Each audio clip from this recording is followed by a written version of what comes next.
I'm going to call this to order, call the meeting to order. It's 7:03. Sorry, I'm sitting here wondering why it's so quiet, and I realize I don't have my earplugs in. Oh, okay. Sorry.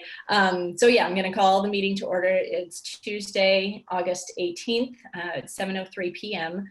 And I just want to remind everyone that this meeting is being recorded and want to take a quick attendance. So we have Sherry Oken, Faith DeFendre, Jana Herzog, Jennifer Betcher, Benny Wheat, and is it Teresa? Sorry, I'm on mute. Yes. Oh, no, that's okay. That's all right. Hi, Teresa. Hi. Happy to have you here. In terms of public, Teresa, are you here for the public participation part or later in the agenda? I'm here just to learn about it. I've never joined a meeting before, so it's my first time. Great. Well, welcome. We're happy to have you here. Thank you. So yeah, the public participation part is for anyone of the general public if they want to participate or if they have anything to say. So if you have anything to say, please, this is your window of opportunity. You don't have to either. You can just listen. Okay, that's fine. Thank you. Sounds good. Thanks for being here. So with no other members of the public attending, going to the approval of the minutes from the July 21st, 2020 meeting. The only edit that I would change is the date at the top still has the June meeting date. Oops. We could just change that. And then I didn't see any other edits. Oops, I got one other edit from Sherry. So thanks, Sherry, for that. And I incorporated that in. Okay. Right. Sherry. When I was reading the minutes, the section about the orientation, I don't recall anyone saying one-on-one meetings. You were talking about more of a training session, but maybe I didn't hear correctly. And in the minutes, it says, it refers to having individual orientations, one person to another person. Sorry, I'm just skimming through. Was this under vacant positions and new member orientation? Yes, this is referring to orientation. Okay. And the discussion we had. Okay. And are you saying you wanted there to be, you wanted that added, an individual orientation, or you didn't? No, I'm saying that's what it looks like is in the minutes, and I don't recall that was what we said. Okay. What I recall is we were talking about having, more like training sessions. Right. I mean, if there's only one new person coming on, obviously it's only one person going to get an orientation. Okay. We're going to get a lot more than that soon, I hope. Okay, so I see the sentence that you're referring to where it says it would have been great to have a meeting with an existing member. Yes. That part, okay. Yeah, I don't think that's what we were, maybe that was a comment made, but as I remember, it was introduced as having more formal training than just a sit down with an individual member. Okay. Which is why I sent all that. Jen and I worked on all of that for you guys. Okay. All right, Benny, are you clear on that edit? Yeah. Okay. So it says it would have been great to have a meeting with an existing member. So we're saying it would be great to have a more formal orientation. Yeah, an actual onboarding orientation type of session. Is that the way everyone recalls it, or am I the only one who calls it that way? I think we just said it would have been nice to have like an orientation with somebody else who could have told us. So whether that's one-on-one or through a document that we're proposing, I think for the minutes it's fine to just say it would have been great to have a more formal orientation, introduction or orientation to the commission. Yeah, and leave off the one-on-one because it's not really about meeting with an individual so much as having a program set up that would be consistent as we go along. We're okay with that change. Okay. And I didn't mean to, I don't know, Sherry, I didn't mean to like undercut the work or value that you were trying to add. Oh, no, I'm not thinking of that at all. I'm just thinking that maybe either I misunderstood what was being said, or it was just not recorded as it was intended. That's all. Nothing about undercutting at all. All right. Anyone have any other edits? Okay, do I have a motion to approve? Motion to approve. Okay, and a second? Second. Right, so I'll just go in order that you appear on my screen. Sherry? Yeah, aye. Faith? Aye. Jen? Yes. Benny? Yes. No offense, Yana, you're not a voting member, so. And Amy? Hi, Amy. Hello. I'll abstain where I wasn't present for the meeting. Oh, okay. All right. Sounds good. Thank you. All right. So that is unanimously approved. And just for the purposes of roll call, Beverly's iPhone, would you mind identifying yourself? You don't have to turn your video on, but if you wouldn't mind just identifying yourself.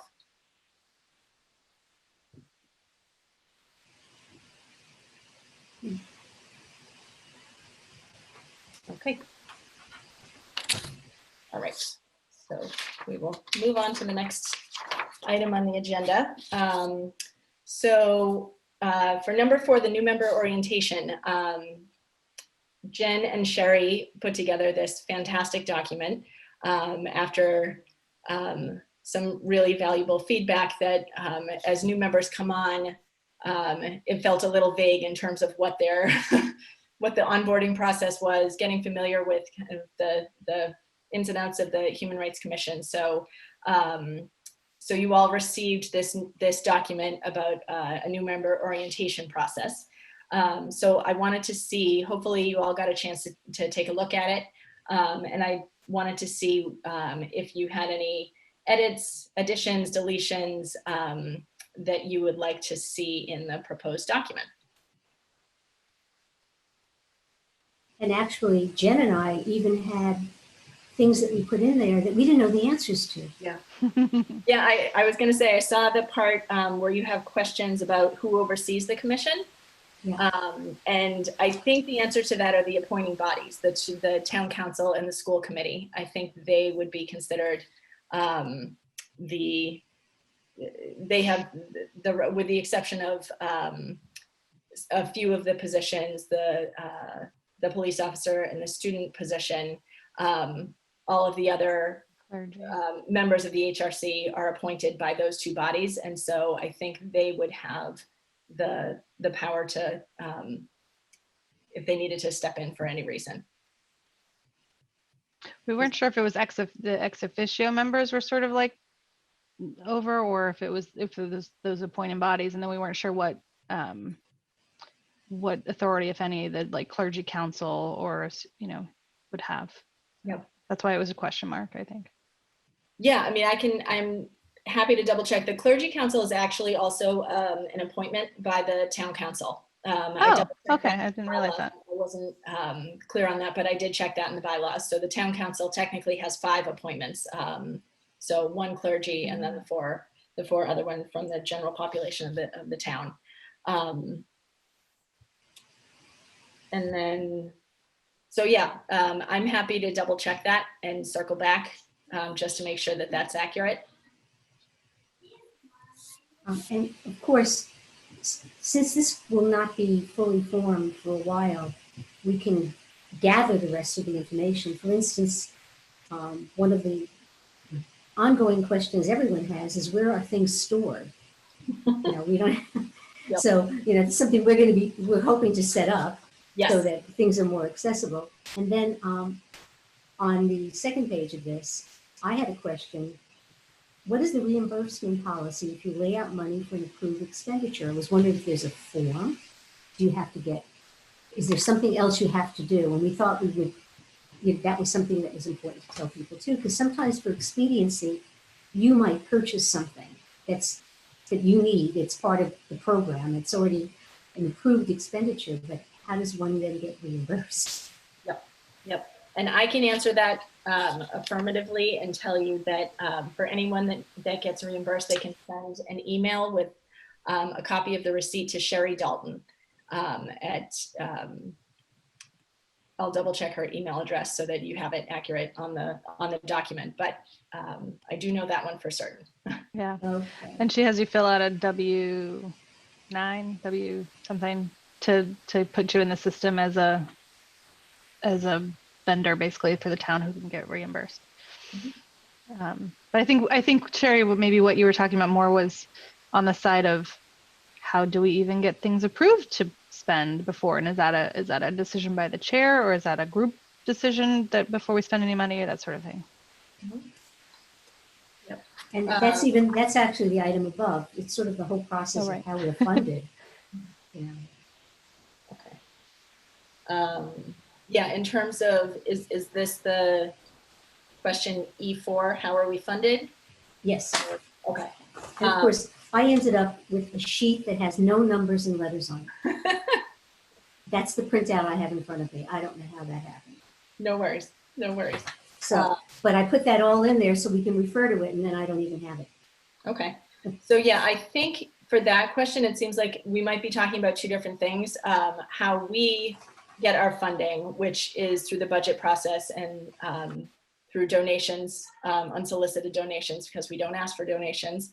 And then how do we decide what to spend our budget on?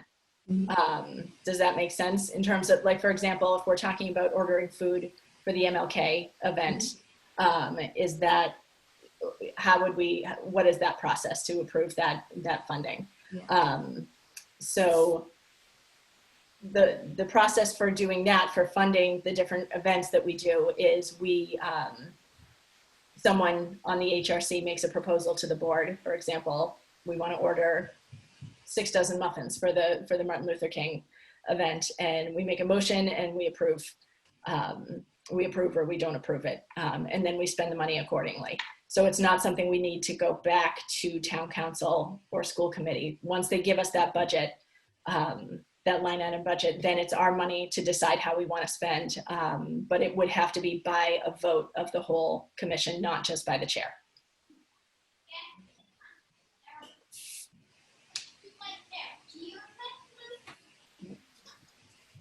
So we thought that all of this information was important for people to know, because as they become more experienced on the commission, they might take on more responsibilities. And rather than constantly guessing or rushing to you, they would get information at the get-go from the beginning that would prepare them, so they would be ready when they do take on a project, an initiative, an issue, a conflict, or whatever it is. Mm-hmm. So was there anything, I think you might have started with this, Maria, was there anything that anybody thought was missing from our proposed outline for the orientation? I think a couple things that are on my mind, which I think are beyond the scope of a conversation about the orientation. Well, there's one thing that I think fits well with the orientation, which is actually just meeting the other members of the commission, you know, like having some kind of, whether it's you know, an agenda item that's automatically on the first like introductions. Yeah, the first meeting that somebody's at, or whether it's like some other way. I don't know if there's a way for, anyway, I don't know what's the best way to do it, but some way to more mindfully and like meaningfully like introduce ourselves to one another, so that we know, because I think, yeah, so much of the work that we do, there's like the operational logistics of it, but then there's also just like, how do we interact as humans? Who are these people? Like, what are our priorities? What makes you tick? I feel like that's so much of what goes on when, you know, in like a functioning group, is kind of knowing that type of stuff about one another. So I would love to be able to incorporate more of that into welcoming a new member also. And then there's a couple other things that are on my mind that I was saying are kind of outside the scope of an orientation document, but there's other things that are related to orienting someone to the organization, like kind of what are our organizational priorities. And I don't know that we know that. Like, I don't think that we have a kind of shared consensus, at least that we've ever really talked about since I've been here, of like, what are our top priorities? I don't know, just like things like that. So maybe that's a conversation for us to hash out, at some point. And another similar type of conversation. One of the things that's on this document that I really appreciate that you included is kind of a ground rules type of thing. It says on the last page, when participating in discussions and deliberations, show up, pay attention, be open to outcomes, things like that. I think that's another one that I think it would be great for us to discuss as a group. Like, what are our group agreements? What are our ground rules for how we conduct ourselves, how we manage conflict or harm? I don't know. There's like different things I think that could fit in the category of that. Like I call those things ground rules, but I don't know how you want to name it. So I actually borrowed that list there. I borrowed that from a training session that we had a special facilitator come in, and it was one of my organizations that I managed.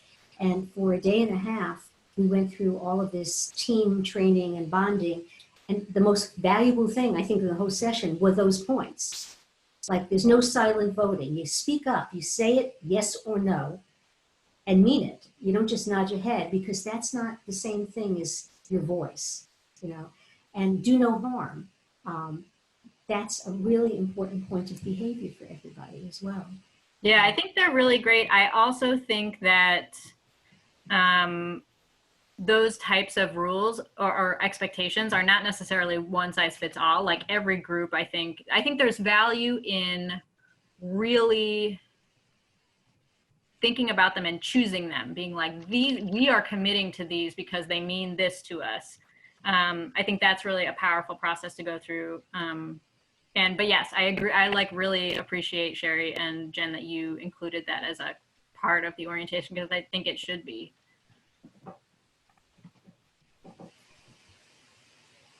And I wish I had that paperwork with me. It's probably upstairs in a different folder. I just grabbed it, was right on top of the desk. Yeah, and I love those ideas, Benny. And I think even if they're not, I'm not sure in terms of fitting them into a new member orientation, but I do like the idea, particularly, hopefully, I'm not sure in terms of the dates, whether it'll be September or October when we'll have a bunch of new members when we meet again, but maybe including that as an agenda item, to have some sort of getting to know you, getting to know each other, and also talking about what do we want our priorities to be, what do we want our ground rules to be, and maybe trying to make that a regular practice after each new chair comes in the spring, that to kind of set the tone for the next year. Because it's just kind of been unspoken that the chair will kind of steer it based on their own priorities, but it's a commission. It's like, this is a whole group. Mm-hmm. This is something that the chair should be sharing their priorities with the rest of the group, and the group should be giving feedback about those priorities. Mm-hmm. So one of the things that I'm doing is I'm putting together, as I'm going through this process of being chair and learning different things, I'm putting together a document myself to pass on to the person who is the next chair, because I think there's a lot of reinventing the wheel that doesn't need to happen. And I think this is something that I would definitely include, just so members can get to know each other, and spring tends to be the time when new members come on. So I like incorporating those ideas. It might just be in a different place. Does that make sense? And actually, at the very beginning, when I put a few goals through our conversations, and one of them is create continuity for the HRC. And that's very important for any ongoing body. because as people change, you don't want to either lose things, you don't want to lose your organizational memory, that's for sure, and you don't want to lose your documents and the like. And so having an orientation that covers all of this, having a chair document on rules of the road, that's really, really important. And on the introductions, you know, I was fortunate because I knew several of you in advance. I'm the newest member of the commission. But unfortunately, we are hamstrung by having Zoom meetings. It's very, very hard. Normally, I think at a live meeting, we would, before the meeting started, we would have 5 or 10 minutes and a few minutes after to get to know each other more personally, you know, and let's just hope that that will come soon, that we'll be able to see each other personally and get to know each other a little bit better. I know I've had some longish conversations with a couple of you on the phone that turned into more personal conversations just because we really would like to know each other better.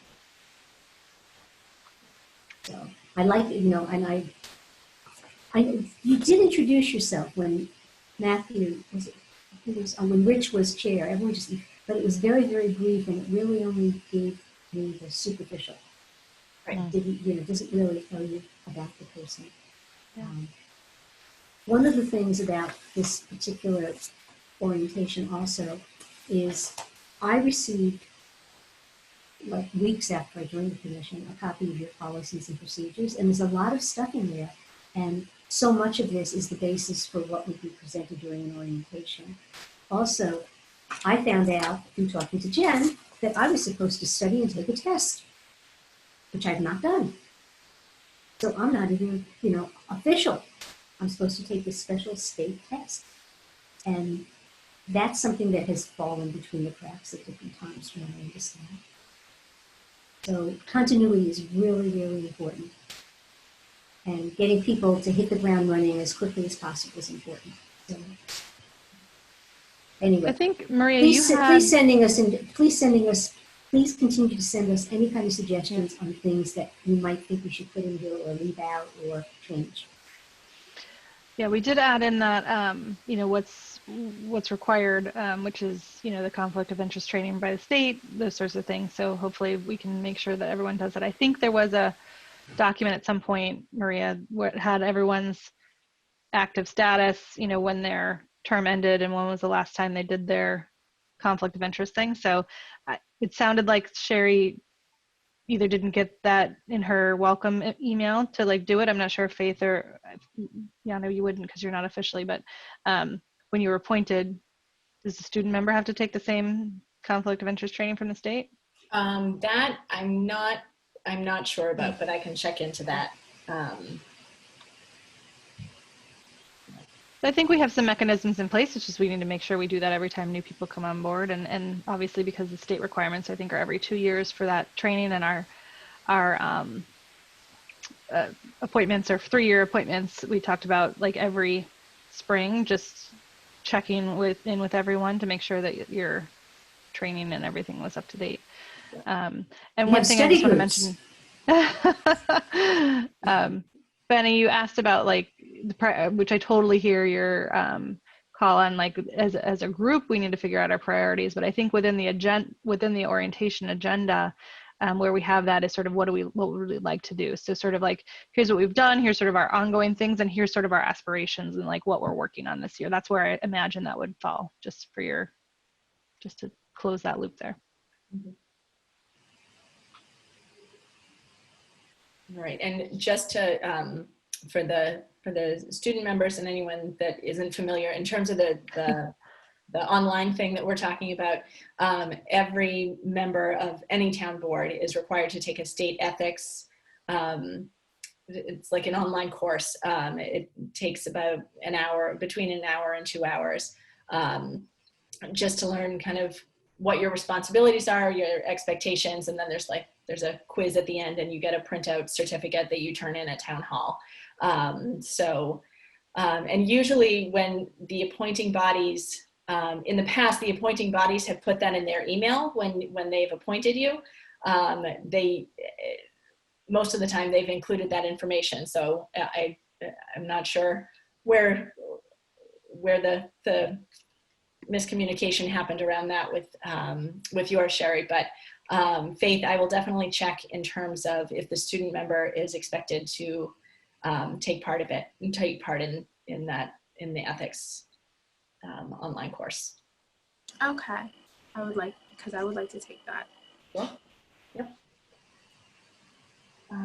Okay. Does anyone have any other comments or edits or anything like that about this document, which is outstanding, by the way? Thank you.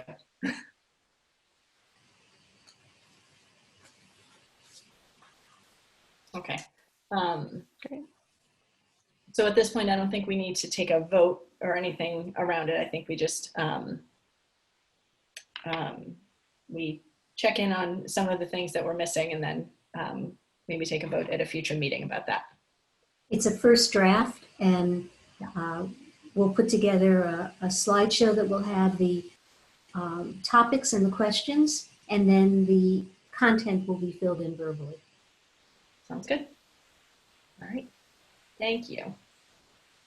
So moving down to number 5, the anti-racism action updates. So I'm going to try and share my screen with you all. Yana, are you okay with me sharing the posters? Yeah, of course. Okay. All right. They're lovely. They're really nice. Thank you.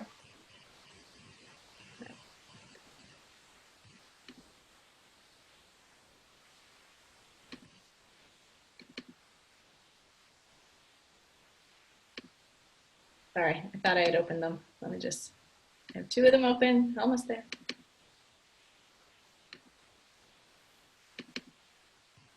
Okay.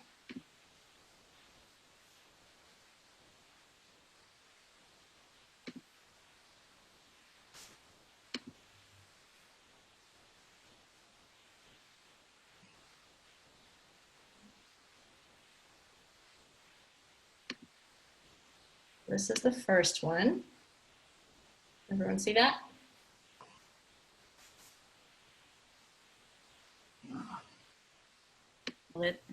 This is the second one. Let me know if you can't see them. This is the third one. Wait, I only see the first one still. Yeah, Oh. so get the revise. Okay. I think you're probably just sharing that image, Maria, versus like sharing your desktop. So I'll do a new share. All right. Learning as we go. that's all right. Thank you, Jen. Oh, Nice. I okay. like that one. All right. This is the third one.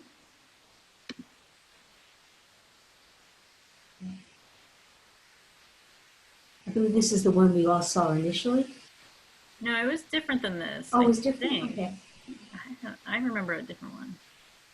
But it said stronger together. Was this, that was Yeah, it did. different graphic. Yeah. Different graphic, that same slogan. Yeah, like updated it a little bit. These are so beautiful. Yeah, this is awesome. Thank I you. love that. I mean, I think a lot of the stronger together rhetoric that's out there having to do with the pandemic don't bring in like an explicit racial, what do you call it? Like message or a gay race message. I love that it's not, it's not just the kind of whitewashed version of like, we're all in it together. It's like, it has like deeper content. I love it. And the colors. Yeah, I know, I love the colors. And so I'm just going to share the fourth one. Oh, sorry. This one's even more colorful.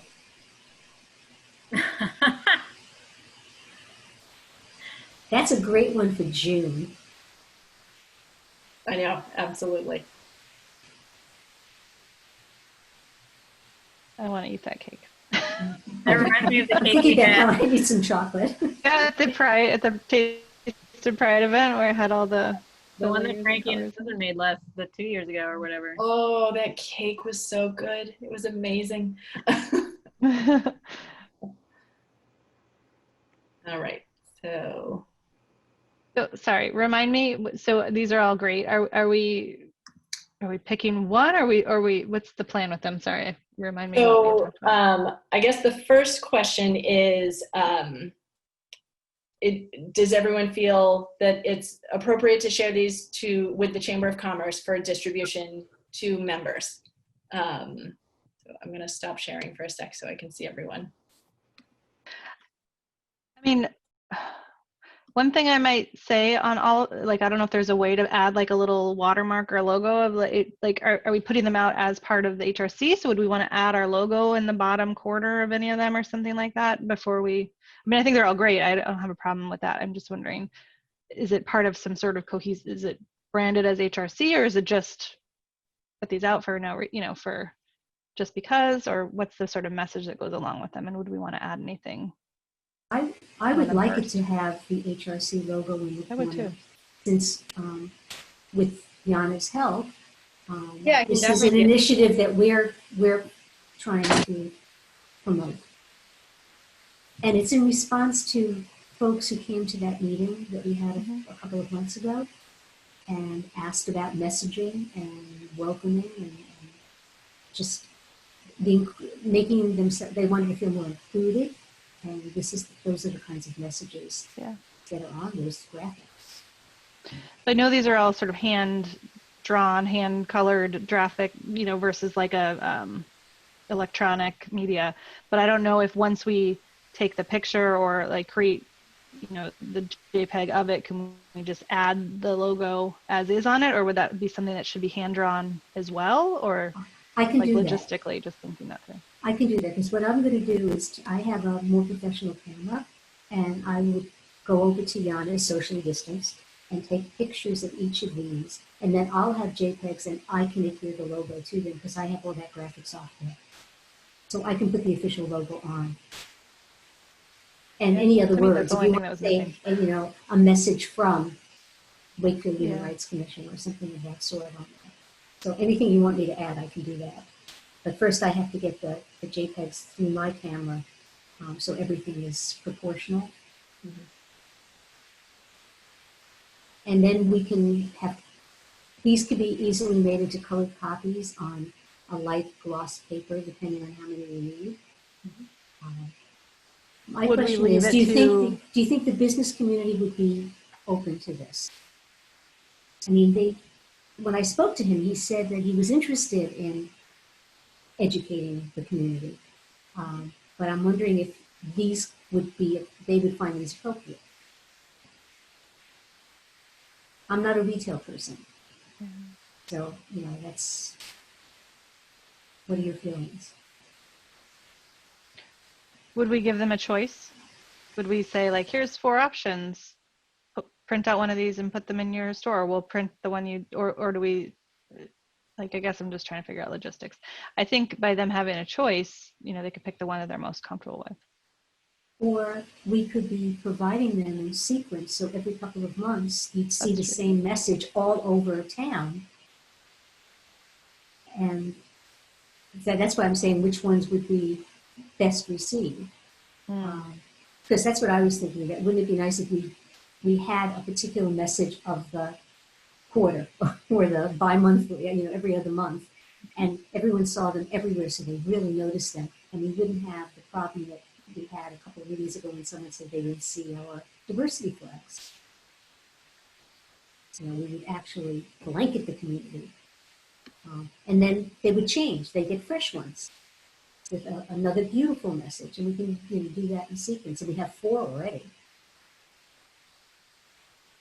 Yeah, I can show them again. Yeah, Maureen, you got to see this. It's great.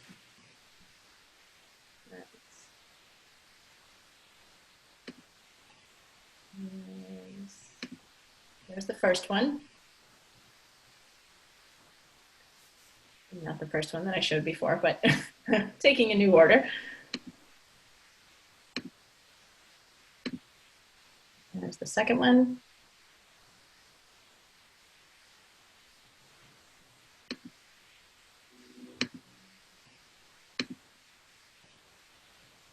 There's the third one. I think that one would be probably the most popular among general business people. And here's the last one. I think that one's my favorite, but I love them all. I love the cake. I kind of like the idea of having like specific ones that we distribute to everybody instead of giving people the choice. Maybe this is just me trying to be controlling, but I do have a worry that if you give people the choice, they would take, you know, for example, only the one that says Wakefield, right? And not the ones that have race, you know, like race forward content, which I would love to see these posters up and have it be like a really visible message that's going on in town. And I think that it could be valuable to, yeah, to just be like, here's your quarterly HRC like poster that's so great, and everybody puts it up, and you know, maybe they like don't really get so much of a choice. But that might be like cynical or whatever. I don't know what other people's thoughts are. No, and I think that's where I was coming from with the like our logo on it, because I was thinking like these are great, but what ties it to Wakefield, which is why I also like the one Wakefield one. But I think if we said stronger together, and then there's like the logo on the bottom, and we say presented by Wakefield Human Rights, or something that ties it back to Wakefield on all of them, whether to our body or the town. Like I think that would be. It would also help. It would make people probably want to display it. You know, also, you know, things after a period of time do fade and they get a little tattered. So the fact that we would provide them with a new, fresh one with a fresh message that people could talk about would make them look better for longer. You know, if it's every couple of months they get a fresh one, and we can promise them we'll get a fresh. Yana, we're going to be putting you to work for a very long time on this. You're going to need a team. I love doing this, and I'm like already thinking of more ideas like as the days go on. Like I'm thinking of doing another one that says all are welcome. So we definitely can make so many. Oh, that would be a wonderful one. All are welcome.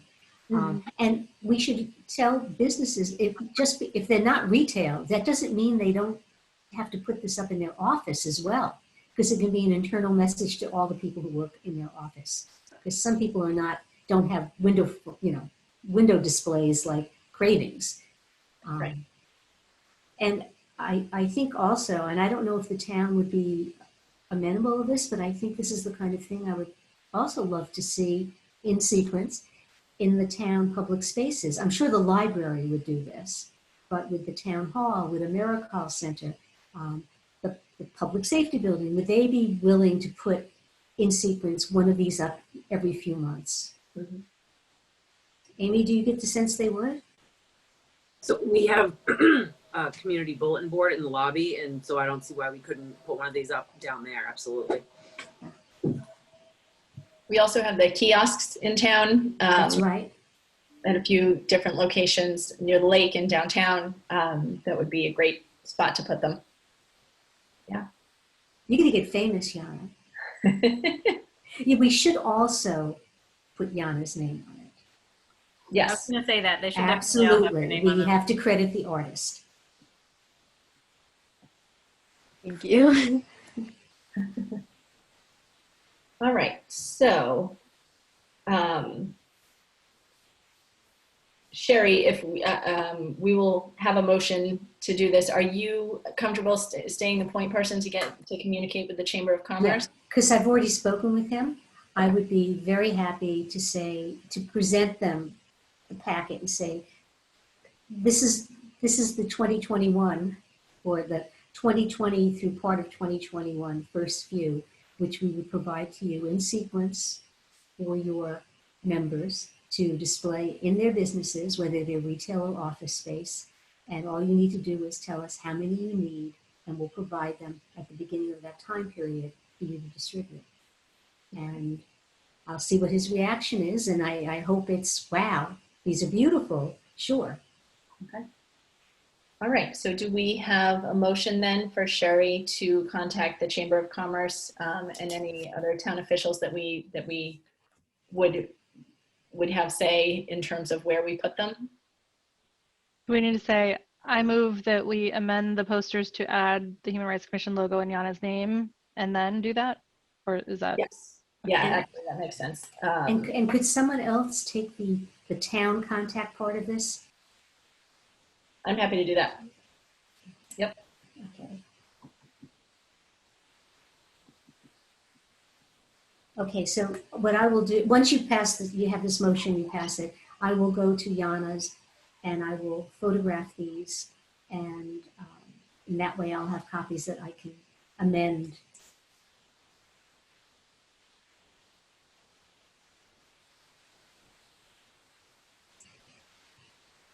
And would you be comfortable if it said a message from the Wakefield Human Rights Commission?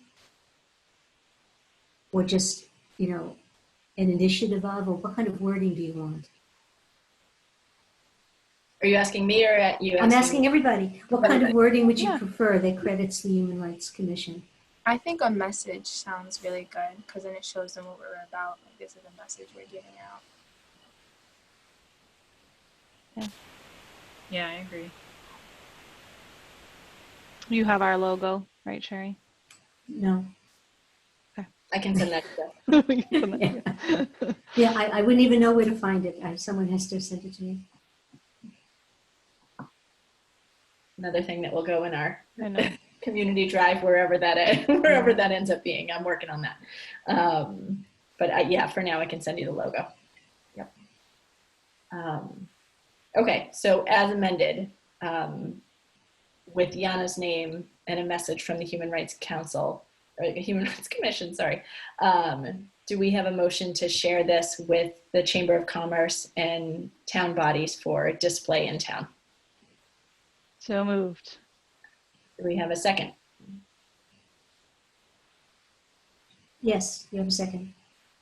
All right, so taking a roll call, Sherry. Aye. Faith. Aye. Jen. Aye. Benny. Yes. Amy. Aye.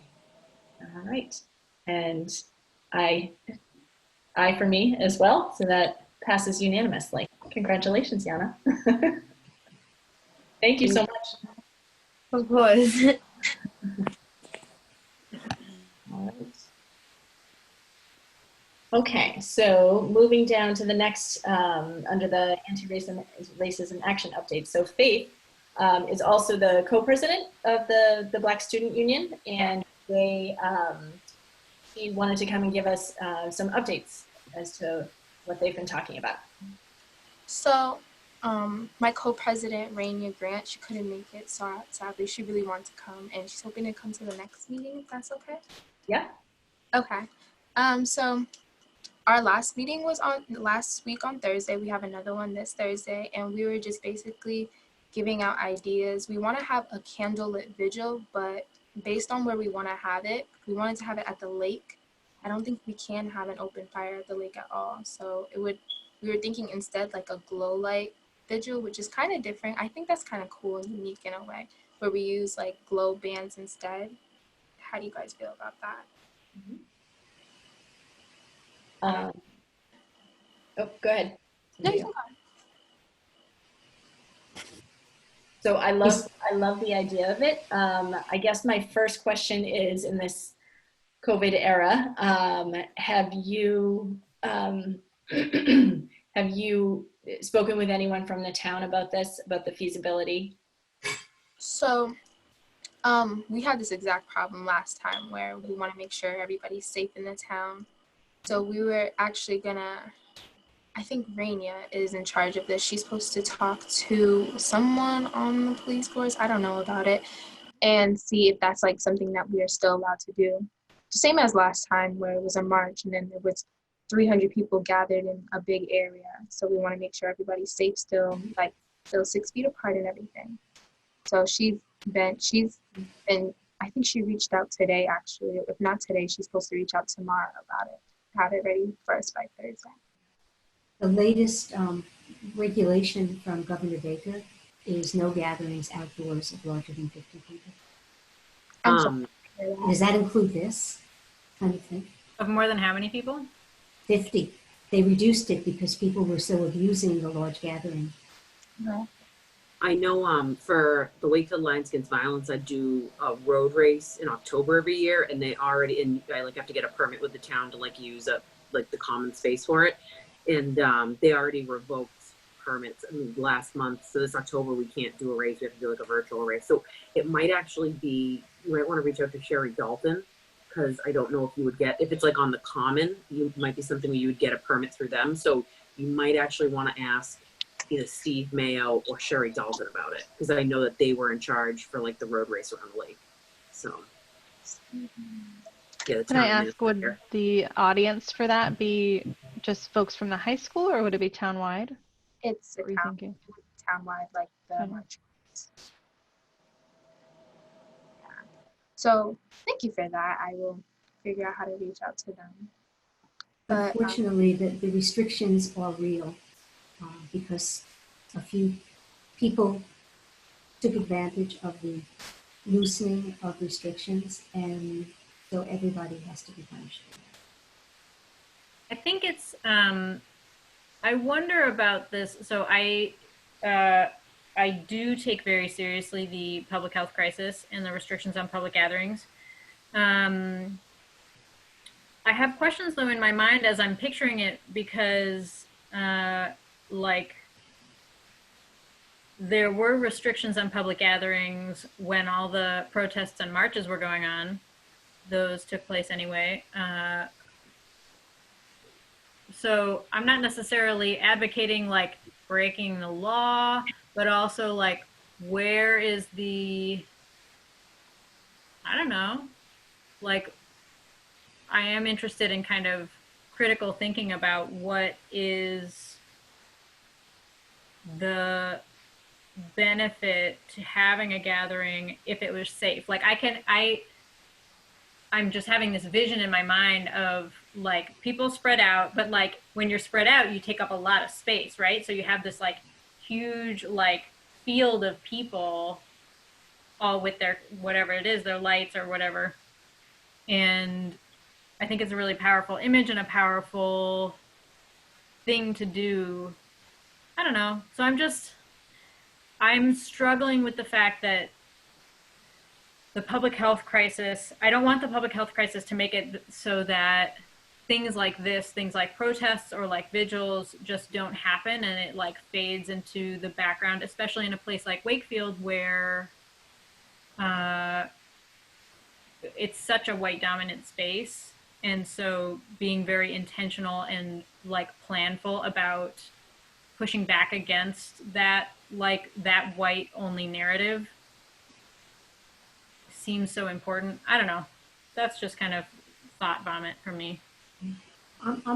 Suddenly I got this image of some of the parks where they're drawing circles 6 feet apart, that the meeting space for this vigil, that we would actually go in and create these spaces and have people standing in these spaces. Perhaps we could do it even, I mean, that's a lot of extra work, but perhaps we could do it that way. And of course, everyone has to be facing not each other, but the one direction. That's part of the advisory as well. But if you had circle spaces, and certainly if someone's a couple, like if it's myself and my husband, we could stand in the same circle, or Maria with one of her children, or I know Cassie and Cindy would want to go with Jen to something like this. They would stand in their family circle. But if we had these circles and they were 6 feet apart, would we then be able to do it? And that would still be very powerful. Everybody's standing there with their glow, but safely standing there. So respecting and acknowledging the dangers, but at the same time wanting to be in one place together to acknowledge also the challenges. I agree. I think that idea of having the circles would be very powerful. Like, we're together, but at the same time we are apart because of what's going on, but we're still completely together. This cause. I think that is very powerful, honestly. Like, that would be something I'm writing down, because that's a really good idea. Now I wonder how many people we can fit on that common by the gazebo with circles. Can I suggest that Faith, you and I connect, because I think we could maybe address Benny's concerns and everyone's concern to maybe work on something. And I know there's other people on the council that would love to see something happening. So let's have the conversation. I love the enthusiasm, and I think all of us are just as enthusiastic, and also know that the governor has new guidelines, but let's see if we can make something work, just like we did for the flag raising, where we can kind of find ways to be meaningful and yet still be abiding by guidelines. So does that work, Faith? You and I can kind of chat, and we'll maybe set up something else. Does that work? Maybe Maria, you can join us too, but. Absolutely. Yeah, I'd love to. Hi guys, I'm sorry I was late. I was listening to you on my car phone, but now I'm here. Hi. One just quick follow-up question, Faith. When were you, did you guys have any kind of time frame in mind that you wanted to do this? We wanted to do this actually before school started. So like before the 17th of September.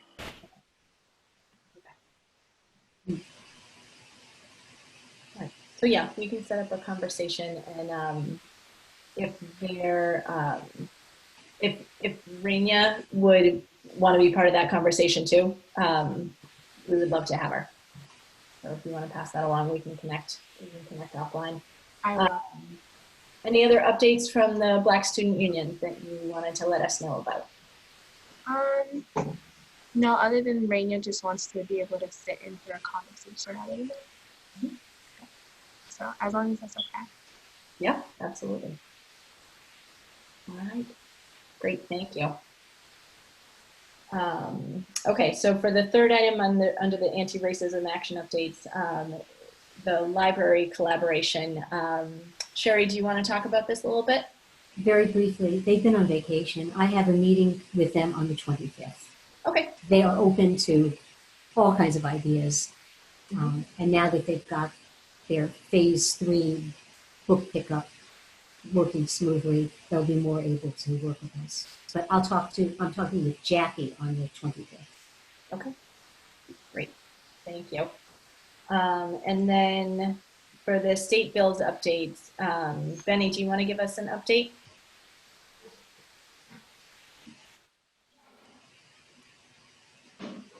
Okay, so last time I said that I would reach out to some other towns that have successfully gotten rid of their native mascots or team names or whatever. And so I reached out to a handful of towns and only heard back from one, but I had a really helpful conversation with the chair of the school committee in like a regional school district in Western Mass. So it's like a bunch of towns that all pool their schools together into the same school district. So this is the Mohawk Trails Regional School District. And they got rid of they also had an Indian head mascot or like symbol or whatever you call it. So I asked her, I was like, they got rid of it in maybe 2017 or 18, 19, sometime in the past like 3 years. And I asked her kind of what their process was like, what led to success, different things like that. And she said that for them, there was some students who brought the issue up to I don't know if it was the superintendent or the principal of the high school. And from there, he kind of sent it over to the school committee to like work on. The school committee made a proposal. They held some public hearings for, the whatever different stakeholders to come and voice their opinions. She said that the public hearings were brutal. It was like really kind of a painful process. And in the end, it was the school committee's decision to make. And she said that her advice to any town that is going through this is to know what your process is going to be from the beginning and be very clear and transparent and consistent about what that process is. And she said they were in a good position because the school committee was fairly unified. Like they had it wasn't a unanimous vote, but it was pretty close. So it did not end up being contentious within the body, but the process in the town was fairly contentious. We also talked about something which I really was glad to talk over with her, which was sort of getting participation from Native peoples in those hearings, the town hearings, because she said that they reached out to some groups that had been active in a couple of other town or what do you call it, school districts that were going through the same process. They reached out to the Mohawk Nation because their school committee is called, I mean, their school district is called Mohawk Trails. And she said that the folks from the Mohawk Nation were basically like, we're all set. Like, there is plenty of guidance out there. We have made our position clear on this, and we're not going to come to your town meeting where we're going to be like harassed and dehumanized. So like, our position is clear. You know, we're not going to put ourselves further into harm's way than we already are. So that was like kind of a helpful thing for me to hear because anyway, I don't know. It's just helpful, I think, to be reminded of that it's not Native people's job to like come and convince us that like they have already done their work and we have to like pick it up and like take it to like a decision point. Anyway, so that was the one conversation I had. I had also reached out to Melrose and Turner's Falls, which is another Western Mass town that did the same thing, but their process was like kind of a shit show, it sounds like. They did end up being successful in the end, but it was like really, really, really painful and drawn out. So that was the information that I found. And I have a document. I don't know if I should share it. I like took notes on that conversation, and I have some other notes based on like research I did just from like newspaper articles and stuff. So that's a document I have that I can share with the group if it's helpful. And also, I don't know where it should live, but I can send it around in an email if people want to see it. Yeah, absolutely. And were you able to connect with Jason Lewis's office? I know I was supposed to and I failed, so I still have to do that. Yeah. Don't worry about it. So yeah, I think at this point, I mean, ultimately this is a school committee decision. I think if people have questions for us, we can tell them what we've learned so far, but ultimately they need to reach out to school committee. If they want to build a collaboration with other groups in town, I'm definitely not going to stand in anyone's way. But I think the lead needs to come from the students who are at the school currently. So I would that's not to put that on either you, Faith, or Yana. I'm just saying generally, I think the lead needs to come from the students. And again, the decision is up to the school committee. So happy to keep the conversation going. But yeah, I would want to see some more buy-in from other groups in town. Does that make sense? This week, I think I saw that Winchester changed their mascot. Oh, really? Yeah. Yeah, I know that. It was in the Globe. And I'm pretty sure it was Winchester. Okay. So that's a town to check in on because to find out what their process was. But they've already, I think they've already changed it. Yeah, and that's been years that they've been trying to change that. Really? Okay. Yep. Yep. As far as I know. All right. Well, things reach a tipping point where people, like with so many things right now, where people just say, enough. Yeah. Yep. All right. Thanks, Benny. So in terms of, I just have a couple things, just a couple comments to let people know about. In terms of things being in the works, a resident in town reached out to us about taking part in an active or sponsoring, partnering with them for an active bystander training, for, you know, to be able to know how to speak up and what to say when we see someone either being targeted as a hate crime, or how to speak up. And so they just reached out to me last week. I got back to them, and so I'm still gathering information, but once I have more, I should hopefully have a lot more at the next meeting, and I'll let people know kind of where things stand with that. The other one is, in terms of training, is we were listed as a partner on a TA grant for an implicit bias training. And it's still, it was very recently submitted. We're not going to hear back for a few weeks. But I spoke with Julie Smith-Galvin about that. If we get that, I'll have more details about it. And if we don't, I feel like looking more into implicit bias trainings for town boards, including us, I think would be a great idea to pursue. So what kind of grant did you say that was? What's it? It's technical assistance. It's a technical assistance grant through the MAPC. I'm blanking words. Yes. Public planning or something like that, or planning commission or something like that. Yeah, Metropolitan Area Planning Commission. There you go. So yeah, and again, that was only recently submitted, so I will let you know when we hear back about that.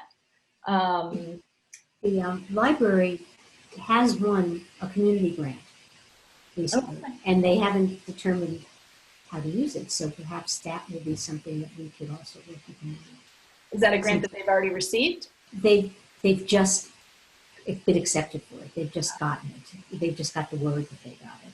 Okay. I don't have any of the details. Like I said, they put me off until the 25th because they're so busy. Right. Yeah, August is a hard time too. It's everything. A lot of people on vacation. Yeah, yeah, absolutely. Where, I don't know, but home. Maria, who wrote that grant? Like, who is? I believe it was, I think it was Steve Mayo. I think it was the town administrator. Mm-hmm. Yeah. I want to remind people again that the open positions, the vacancies for the WHRC close tomorrow at 4 o'clock. So if you know anyone who's still on the fence, definitely give them a nudge. Do we get any updates, like how many applications have been received so far or anything like that? Do we know? I asked and I haven't heard back. So, was there a question? Oh, okay. All right. Sorry. Another thing that I wanted to let people know. So a couple months ago, around June, when a lot of the protests and the marches were after the George Floyd murder occurred, I had reached out to a few Black and biracial families in town. And one of the things that they had asked about is feeling more connected with each other, because they felt like they didn't know who the other Black families were in Wakefield. And so there was one person who offered to be kind of like the point person for an informal network.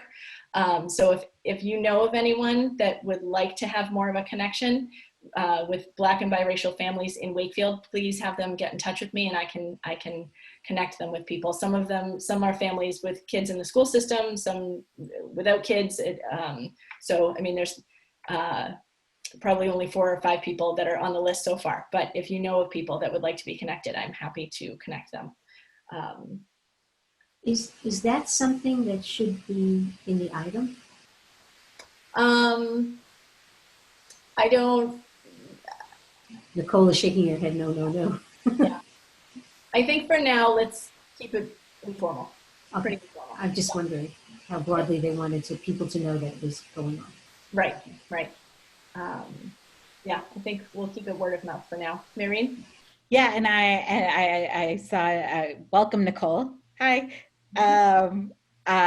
I love keeping it informal, and then just to put on everyone's radar is Steve mentioned to me last week, Steve Mayo, that we are based at my urging, we're going to try to do like a virtual Wakefield 101. So that great program that we had every 6 months where we all, HRC had a table, the town council has a table, public safety had a table. We're trying to figure out a way to kind of do it virtual. And I think whenever that gets scheduled, again, one-on-one conversations, but it's for new people in town. And so that would be something that hopefully word of mouth would get out that way as well. So, but just keep that, and I'll hopefully have more details soon, but we normally have it May and November, and we didn't have it May. So I feel like it would just be great to have as new people move to town to kind of know all the great things that we have in town for them. Okay.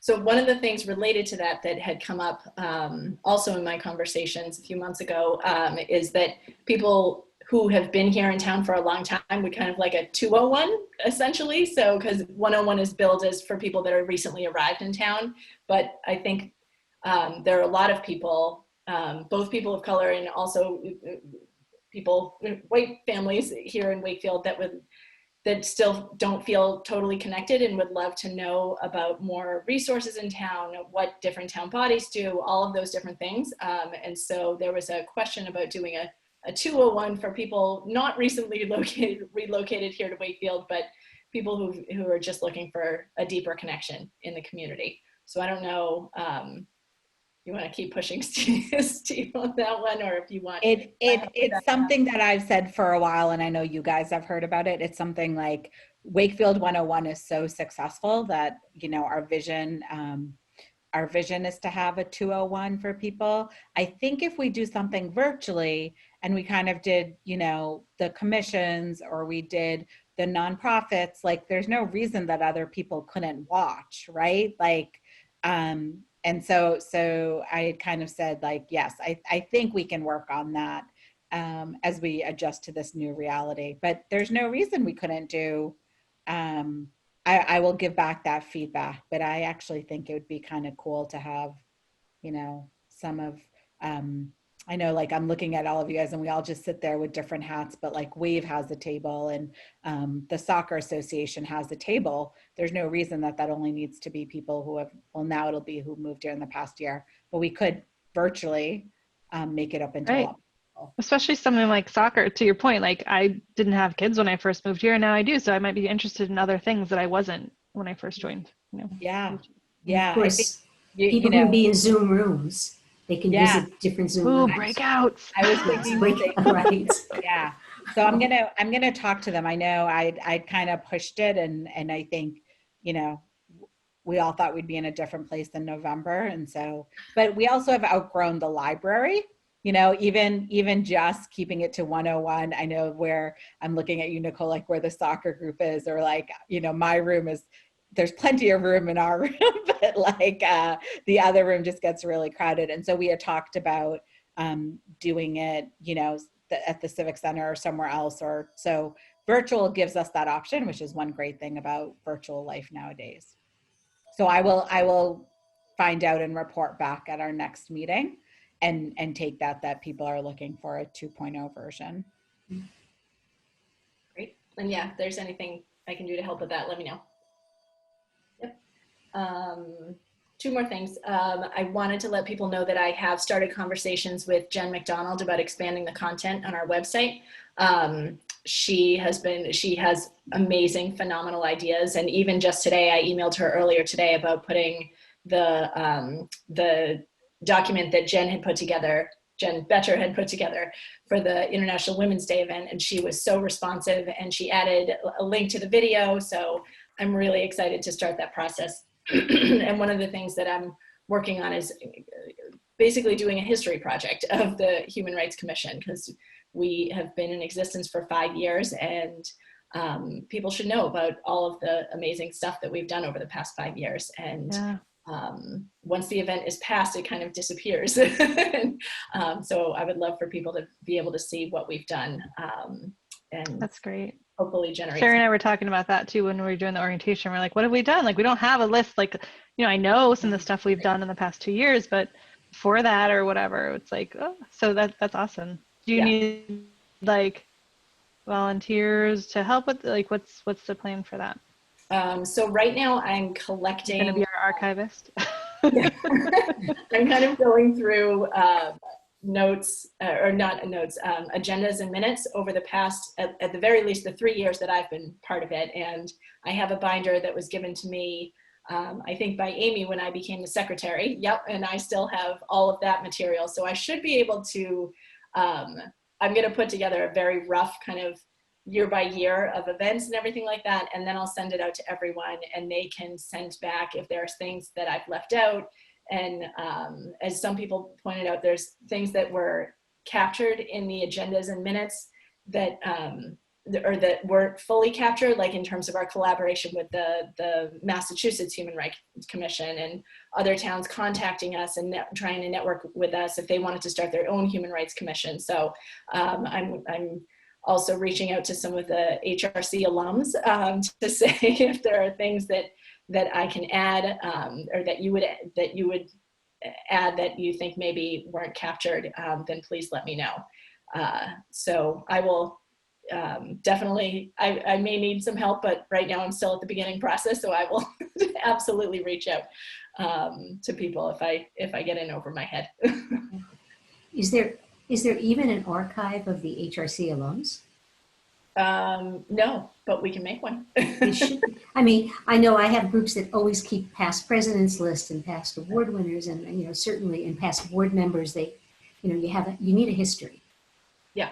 And this group is still young. It's 5 years, I believe, right? 5 years. Yep. Yeah. So you're not playing enormous catch up. It's catch up, but it's not as bad as it would be if you'd been around 20. Right. Exactly. It's enough that we can still mostly capture it all in a binder. Right. But yeah, I will keep everyone posted as I'm putting that together. Yeah. And there should be a digital binder because that's so everyone can see. Yep, absolutely. So, and then the last thing that I just wanted to say to people, so I know that we have been the subject of a lot of discussions lately in the item and on Facebook, and I know that causes it causes varying levels of stress, some ranging from no stress whatsoever to a lot of anxiety. And I just wanted to say thank you to all of you for sticking with us and for putting up with some conversations. Some have been really respectful, and I'm happy to engage in those conversations, not over Facebook, but individually. And some have not been respectful and have tried to tear us down. And so I just want to tell everyone, if you've been having a hard time dealing with that, please, and you want to just kind of like have a decompression conversation, I am happy to talk with any of you about that. I just want to tell you, you have my support and you have my appreciation for dealing with it. It's been, at times, it's been a hard couple of months. And so I just want to say thank you to all of you. And with that, I'm done with my comments. And I wanted to see, in terms of number 7, matters not anticipated. Is there anything that anyone wanted to raise? I just wanted to remind people that if they had ideas or suggestions that I could bring to the library other than a list that I already have, anything at all that you come up with and things that we could do with them in cooperation, please do send them my way. Thanks, Sherry. Anyone else?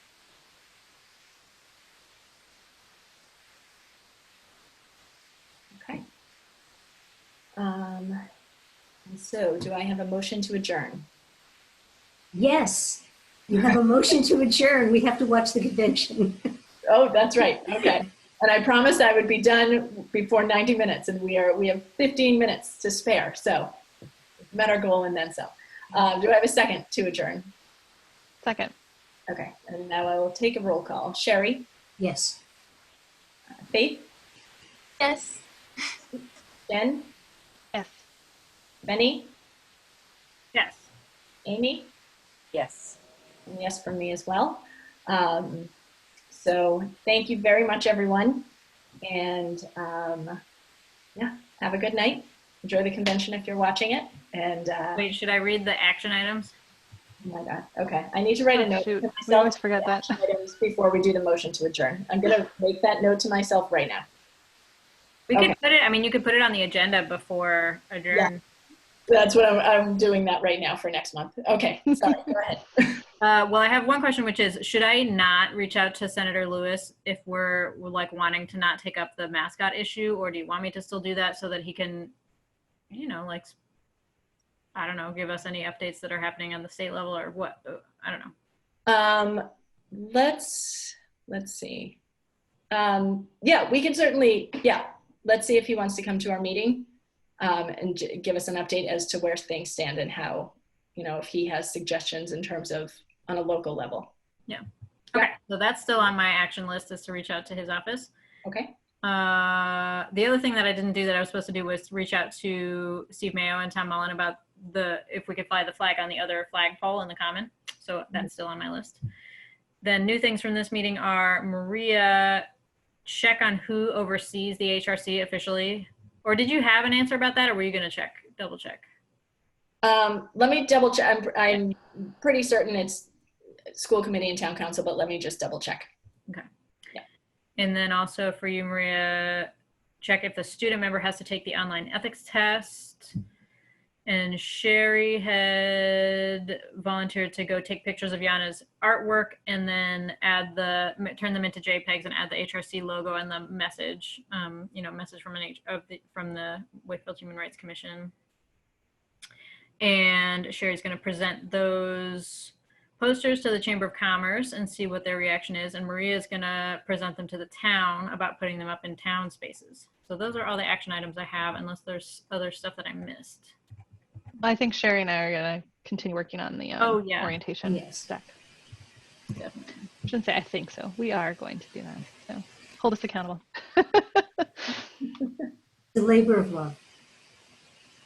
Thank you. All right. I think that's everything. Well, and did Faith have an action item to go back? Or no, Faith and Marian are going to meet on vigil planning. Yep. So that was my happy dance. I'm excited. Yeah. Okay, great. And I don't know if it needs to be an action plan, but is Maria's sort of transition doc and archival project, is that, I don't know if that needs to be on an action item, but. Yeah, I mean, it's going to be an ongoing process. I'll update next month in terms of where things stand with it, but yeah. Great. All right. Cool. All right. Thank you so much, everyone. Thanks, everyone. Have a good night. Good night. Bye.